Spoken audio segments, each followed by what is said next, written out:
Hello, good morning. Sorry about that little hiccup. My screen went totally blank. I thought, but that's what happens Friday morning, right? I thought it might be interesting for me to walk you through how we actually create the emails for any of our promos. I know that some people actually just love being on our email list because they just want to see all of the promo emails. And Alex Sagona is actually the person behind the curtain who has been writing our emails. So I thought you might want to take a look and see what happens behind the curtain. I'll just walk you through why we do certain things and what we're testing.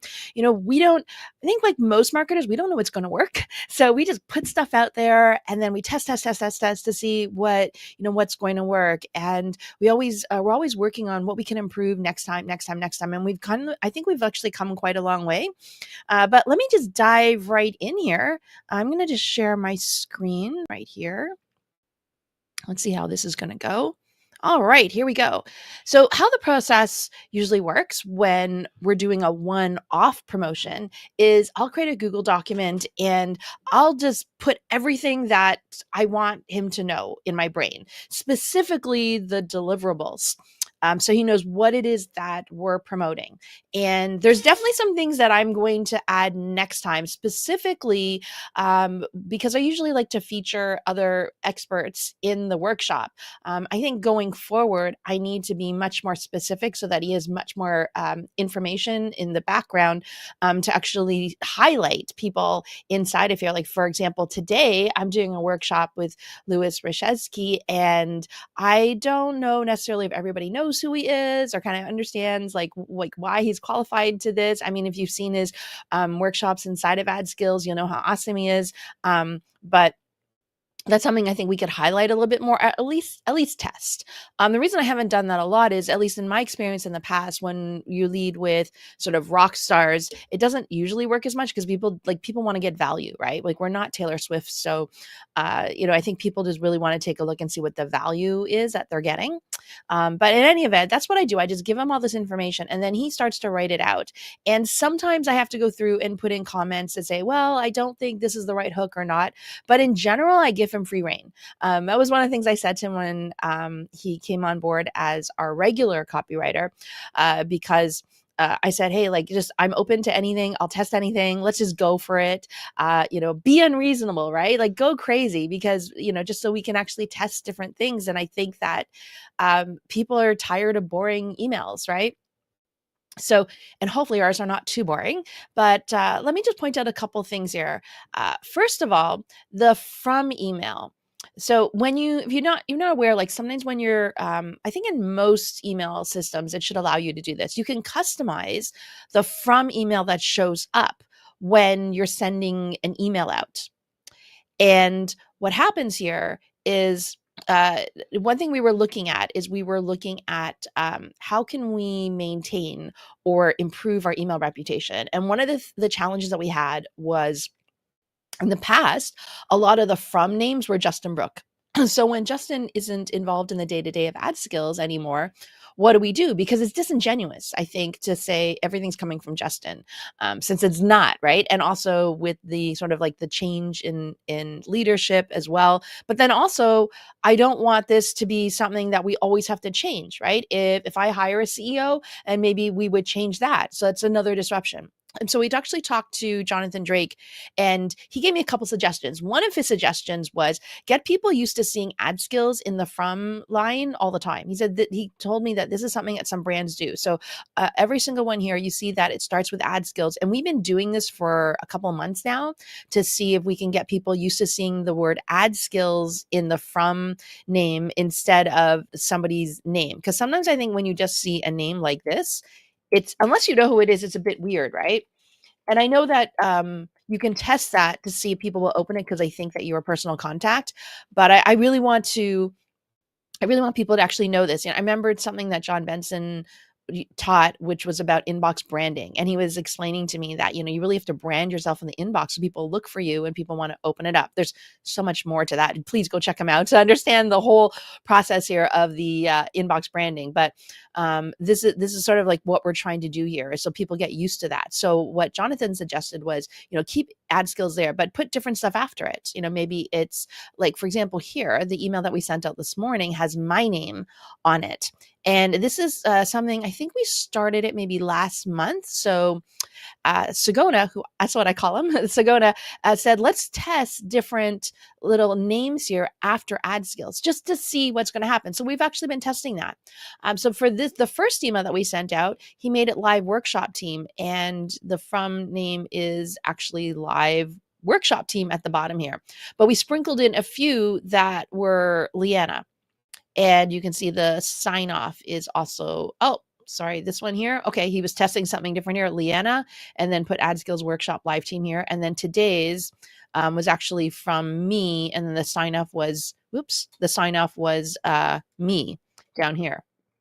So again, I program them in, and then he runs all the tests. So I know that he's doing several different tests like this, which I think is it's just interesting. And like I said, I think that we're making some headway in terms of branding the inbox here, so people get used to it. Things that I think we could do better is, which I've seen, which we're not doing, and we should do this. I've seen people on Instagram and on stories, they'll share stories with screenshots of the emails and tell people this is what's happening and here's who it's from and here's a subject line and go find this in your email inbox. So we definitely need to do that. And, it may not give you a quick uptick, but over time it would be consistent and people will get used to it. The key is you're telling people to go find something in their inbox because we want people to open it. If you didn't know this, what I learned over time is that if people open, they need to, number one, they probably need to put it in priority, or star it or something, depending on what email service you're using. But you want people to open it, and you want people to obviously read it and click through.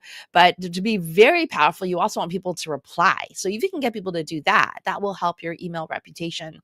And so I think we can do a better job of that by doing retargeting ads, by sharing it on social media and say like, hey, this is here, especially when we send out the Edge or our traffic tips, our newsletter, which will be actually, Lucas will be criticizing, like doing a teardown of our newsletters today in the workshop. I told him, do not hold back, go for it. So we'll see if we can improve that as well. And I'll share those results with you as we kind of do that. But letting people know that, hey, by the way, this is coming and you should go find it in your inbox. The other thing, I don't know how this is happening in terms of the progress, but you notice here that we've got some all caps, and usually, like, I was always told, hey, like, do not use all caps at all in your emails. It's going to affect deliverability, but we're trying it out. Ignore this all cap here. This is just the code for putting your first name inside of there, so that if there's a first name field, it will populate like with the word Leanna. Inside of ActiveCampaign, we actually have a default so that if the word of the first name field is blank, then it just says AdSmith. And AdSmith is instead, I know some people say, hey, friend, or something like, or hi there. AdSmith is just a term that has been used forever inside of AdSkills. So this would say, like, one of the test profiles I have has 0 first name in it. So it'll say something like, it'll say last chance, comma, AdSmith. And you can put that just as a setting inside of ActiveCampaign. So you don't have to worry about that at all. But so we started off here. And the first angle we wanted to try, which we have tried in the past, was to try and position the workshop as, hey, by the way, if you invest in this workshop, you can also turn around and resell it as a service as well. So that hopefully this will help your logical brain think, wow, this is actually a good investment. So, we obviously have everything that you're getting, but one thing that Sagona has been doing is also pulling from the AWAI handbook. You can go Google it. It shows you the general pricing for copywriting. And he kind of went through here and looked at the pricing here and compared it to show what you might possibly be able to charge. Again, like, I know that not everybody going to this workshop are copywriters. But this gives you an idea of what a professional copywriter would charge. And then you could charge less since you're not a professional copywriter. but you absolutely could, charge something for doing this as a service with the way we're going to do it today, which is using more ChatGPT and then human editing on it. But yes, if you're a pro copywriter, you should absolutely be commanding pro copywriter fees there. So we tried that. That's something that I always like to try and do, is position things. And inside of the workshop today, I will give some tips and some templates in terms of like how you can actually sell this to your clients. Then the next one here. So we're doing it was a very quick, this was a really quick one. So we went Tuesday. We don't have anything on Wednesday because Wednesday is when we send out the edge. So we don't want to send out too many emails on one day. So we sent one Tuesday, and then the workshop's today, Friday. So it was a very, very short campaign. Boom, Tuesday, hit people up on Thursday, and then send a final reminder on Friday morning. So this one was basically, hey, like, it's your last day. He changed it, just kept keeping it just really nice and simple. Cause sometimes that's what we like to do, is we just like to say, hey, like, just make it no bells and whistles, right? Just make it really, really simple. I didn't even put up a sales page. It goes straight to, it just goes straight to the checkout. I'll show you here. The links in here just go straight to the checkout, because I wanted to test that out. I wanted to test out what would happen if we just sent them directly to the checkout instead of to a sales page or a Google document that has the sales copy in it as well. So I wanted to see what would happen there. And then we're going to switch to being like, okay, how can it be a revenue stream? We're going to be talking about how you can use newsletters to basically close the gap from when you get leads to, having them buy. We're not like, we can't promise that you're going to create something like The Hustle, but there are definitely ways that you can monetize your newsletters. So we're going to be talking about that today too. And then I said to Sagona, hey, by the way, like, let's add in some bonus sessions. So I said, let's add in 2 live implementation sessions. I like to do this sometimes for workshops where I think that you can't finish everything on that one day, or like we'll get one thing we'll do today is we're going to get the 1-year plan done. We're going to have your first email written, but there's work after that too that you're still going to have to do, because you're going to have to program these all in. You're going to have to actually start to drive traffic to your funnel. There's a bunch of stuff that you still have to do. And there also might be questions, because this can be a little like, there might be some places where people might get stuck. So, and also I know that some people aren't able to make it live.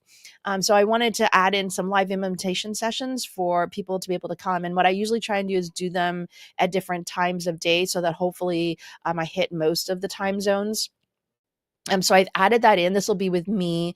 I'll see if Lucas wants to come, but I will add 2 live implementation sessions. I did that for the last workshop. That seemed to help as well.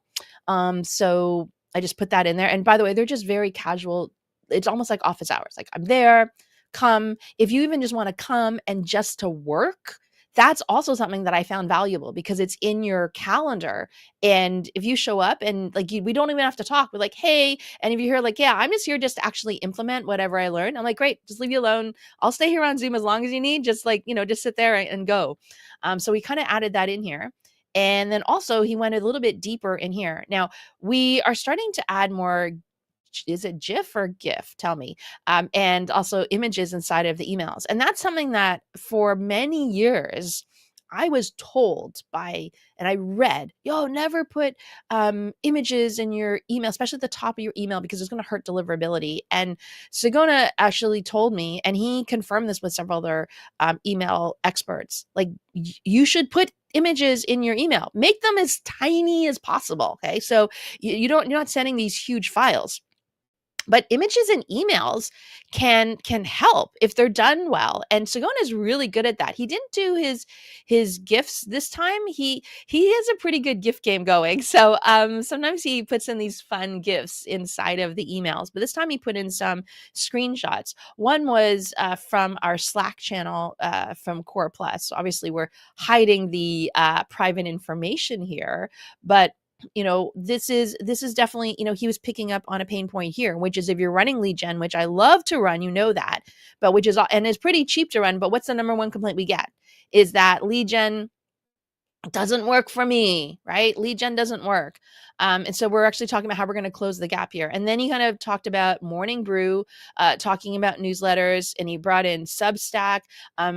I don't know if you're using Substack or Beehive maybe, but on Substack, like it had a valuation of over $650 million, and saying like newsletter creators can make 500,000. And so we've got like a screenshot here. We've got like a screenshot of a quote here just to kind of drive home the point that we're trying to make here about the potential of newsletters. Not promising you're going to do this, but there is that potential.